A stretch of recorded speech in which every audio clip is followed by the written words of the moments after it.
Hello friends, Radhe Radhe. जैसा कि आप लोग जानते थे कि मकर संक्रांति थी, तो मकर संक्रांति में मेरे ससुराल में बनाए जाते हैं चूरमे के लड्डू।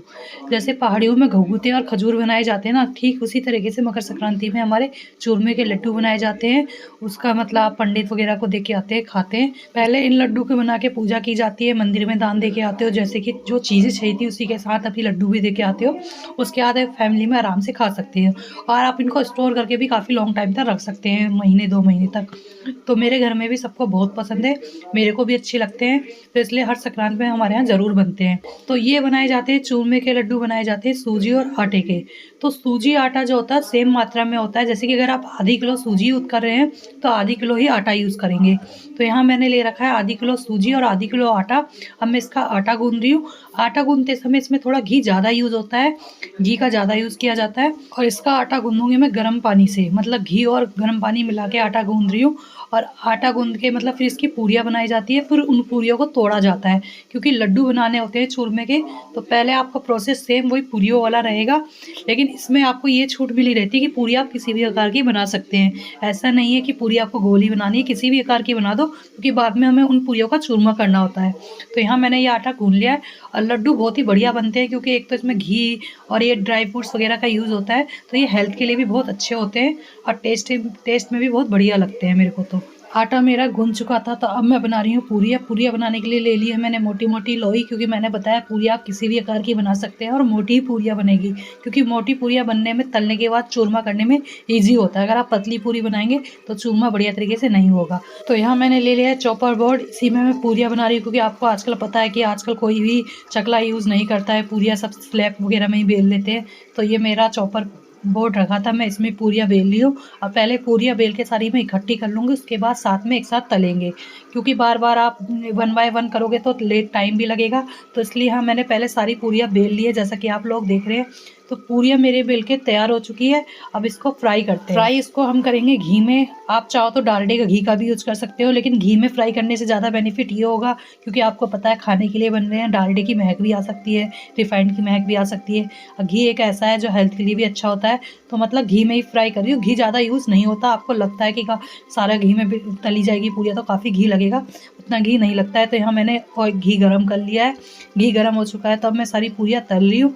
और सारी पूरियाँ तलने के बाद मैं इनका बनाऊँगी चूरमा। तो चूरमा बनाने के लिए आप इमामदस्ते का भी यूज़ कर सकते हैं, मिक्सर का भी यूज़ कर सकते हैं, हाथ से भी तोड़ सकते हैं, किसी भी तरीके से, क्योंकि हमें चूरा ही तैयार करना है दोबारा से पूरियों को। तो यहाँ मैंने सारी पूरियाँ तल के तैयार कर ली है। तो अब चूरमा बनाते हैं। चूरमा बनाने के बाद फिर आपका आएगा लड्डू का प्रोसेस। तो उससे पहले मैंने ड्राई फ्रूट्स वगैरह भी पीस लिए। ड्राई फ्रूट्स आप कुछ भी ऐड कर सकते हैं जो आप खाते हो। तो मैंने यहाँ ड्राई फ्रूट्स में डाला है काजू, बादाम और गोला, ये 3 चीज़ डाल ली। और भी आप ड्राई फ्रूट्स का यूज़ कर सकते हैं जो आपको पसंद है, तो मैं ड्राई फ्रूट ज़्यादा नहीं डाल रही हूँ। तो यहाँ मेरी सारी पूरियाँ तल के तैयार हो चुकी है। चलिए चूरमा बनाते हैं। चूरमा देखो मैं इसका कैसा बनाती हूँ। ये सोच लो आप पूरियाँ बनाने के बाद इसमें कराही में पानी फेरना है, मतलब आपने जो इतनी मेहनत करी है, इसको पूरियाँ बनाई है, बेला है, पूरियाँ बनाई है, उसके बाद आप उसको करना है चूरमा। तो यहाँ चूरमा करने के लिए मैंने ले ली है परात, और मैं पूरियों को हाथ से चूरा कर रही हूँ। हाथ से चूरा करने में ये होता है कि आपकी काफ़ी मोटा चूरा होता है। तो उसके बाद मैं इसे पीसूँगी जार में। जार में पीसने के बाद बिल्कुल आपका ये सूजी और आटे की तरह बिल्कुल महीन हो जाएगा, मतलब दानेदार हो जाएगा। तो ये मैंने सारे हाथ से तोड़ लिए। उसके बाद मैं इसको पीसूँगी जार में। आप कूट भी सकते हैं, मेरी मम्मी थी तो मम्मी ने कुटवाया भी था, लेकिन मैं इसे जार में डाल के पीसूँगी। तो यहाँ जैसा कि आप लोग देख रहे हैं, मैंने चूरा पूरा प्रॉपर तैयार कर लिया है। उसके बाद मैं इस जार में डाल रही हूँ मिक्सी में। मिक्सी में डाल के मैं इसको पीसूँगी। पीस के मतलब बिल्कुल एकदम आटे और सूजी की तरह चूरा तैयार हो जाता है इसका, जो कि फिर आपको दाने, बिल्कुल दाना नहीं पता चलेगा कि आपने इसकी पूरियाँ बनाई है। तो यहाँ मेरा बिल्कुल प्रोसेस पूरा हो चुका है, चूरा सारी पूरियों का बन चुका है। चलिए लड्डू बनाने की तैयारी करते हैं। लड्डू बनाने के लिए जैसा कि मैंने बताया, ड्राई फ्रूट्स में मैं यूज़ कर रही हूँ काजू, बादाम और गोले का चूरा। तो ये चीज़ें मैंने मिक्स कर ली। उसके बाद मैंने ड्राई फ्रूट्स में ऐड कर दिए, क्योंकि ड्राई फ्रूट्स भी मैंने पीस लिए थे सारे। और उसके बाद डाली हूँ मैं आधी किलो मावा। मावा को आप हाथ से भी तोड़ के डाल सकते हो, ग्रेट भी कर सकते हो। तो यहाँ मैंने हाथ से मावे का बढ़िया तरीके से चूरा बना लिया है। चूरा बनाने के बाद फिर मैं इसमें ऐड करूँगी वही सूजी आटे के पूरियों का चूरा। वो ऐड करने के बाद इसमें हम डालेंगे मीठा। तो मीठे में मैं ऐड करूँगी बूरा। तो बूरा मैंने इस हिसाब से डाला है, अगर आप 500 ग्राम आटा है तो 500 ग्राम आटे के लिए आप 300 ग्राम मीठा ऐड कर सकते हैं। तो इसी तरीके से मेरा आधी किलो बूरा था, आधी किलो आटा था और आधी किलो ही मावा था।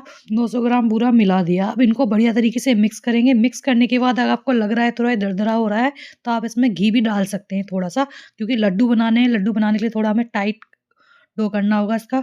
तो लिक्विड नहीं करना है, बस थोड़ा बहुत अगर आपको लग रहा है पहले आप इसको बढ़िया तरीके से मिक्स करोगे तो ये आपको ऑटोमेटिक ही लगेगा कि लड्डू बन जाएँगे। अगर लग रहा है नहीं बन रहे तो बीच-बीच में थोड़ा-सा घी मिला दो। तो यहाँ मैं लड्डू बना रही हूँ, तो मेरे लड्डू अच्छे नहीं बन रहे थे, मेरे से टेढ़े-मेढ़े लड्डू बन रहे थे। फिर ये ड्यूटी दी मैंने इनको कि मैंने कहा आप लड्डू बनाओ, तो इन्होंने बहुत बढ़िया लड्डू बनाए, छोटे-छोटे, सुंदर-सुंदर, देखने में भी बहुत बढ़िया लग रहे थे।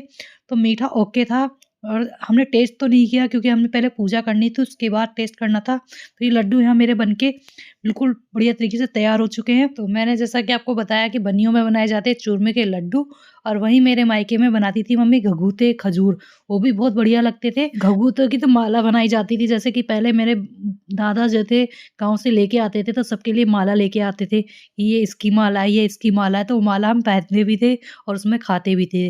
घुघुतों की माला ही बनाई जाती थी।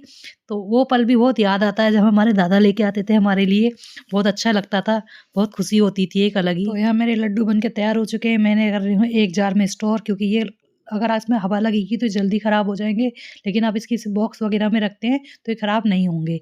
ये रेसिपी थी चूरमे के लड्डू की। अगर आपको रेसिपी अच्छी लगी है तो वीडियो को लाइक एंड शेयर ज़रूर करना। यदि आपने मेरे चैनल को अभी तक सब्सक्राइब नहीं करा है तो चैनल को सब्सक्राइब कर लीजिए। Thank you.